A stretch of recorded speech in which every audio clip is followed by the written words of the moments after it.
To begin with, I wanted to showcase some of the work that I have done during my time at this facility. And here are some examples of typical everyday articles that I would write.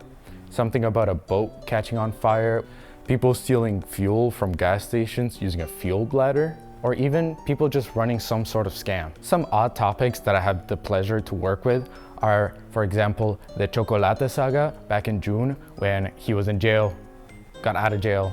Days later, he was back in jail. And then as well as the alligator Alcatraz, and following the story since the beginning has been interesting to see the policies and movements that have built around it. Now I can say that some of my favorite articles that I have written were for the purpose of serving the community. For example, I wrote an article about events going on 4th of July in South Florida, so even if just one person read the story and was able to go to one of the events, I couldn't be more satisfied.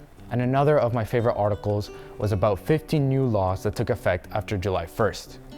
This was actually an article that Gabby and I collaborated with, and it had a huge success, and it's something that I'm proud of to leave behind here.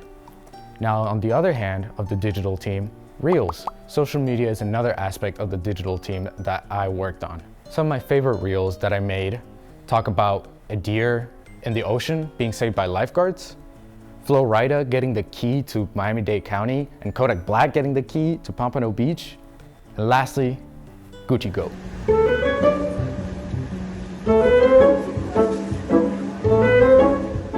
Now beyond the digital team, some tasks that ended up falling on my lap during my time in the internship were that I did dubbing or voiceover translation from English to Spanish for packages that aired, and I also did an interview with a doctor about allergies.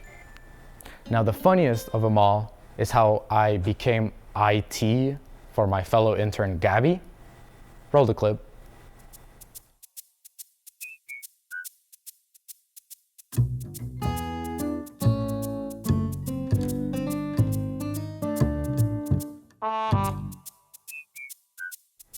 When I was first told of the gist of the digital team, I could not have expected how much fun I would have. And to be completely honest, most of the enjoyment that I've gotten out of walking into this building every day at 10 a.m. for the past month or so has been able to work with an exceptional group of peers. From the feeling that every person fulfills a role, to the fact that nobody ever pushed me away. I couldn't have been luckier to have been dropped off that day on June 2nd to a bunch of wonderful people. Now, someone that I wanted to talk about, albeit having our work relationship cut a little early, was Luis, my supervisor. He could not have had a bigger impact on me being comfortable enough to sit at my desk and confidently write an article. I highlight this to show that even in the unfortunate few weeks, the people here have transformed me into a professional that I didn't expect to become, and a person that will be looking forward as to what my next projects could be. And so Mauro, what's the next project that you'll be working on? The truest answer that I can give you is I don't know.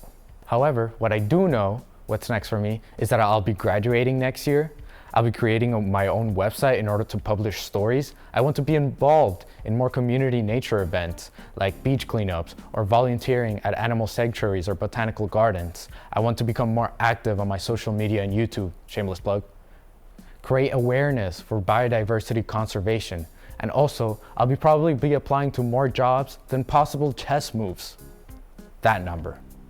But truly, I don't know where the next few years will take me. For all I knew, 5 years ago, I wanted to become a biochemical engineer. Now I'm here. Not in a bad way. Don't mean that in a bad way. However, as far as I'm concerned, I'll be walking out of this internship with my right foot and my head high. Thank you for watching.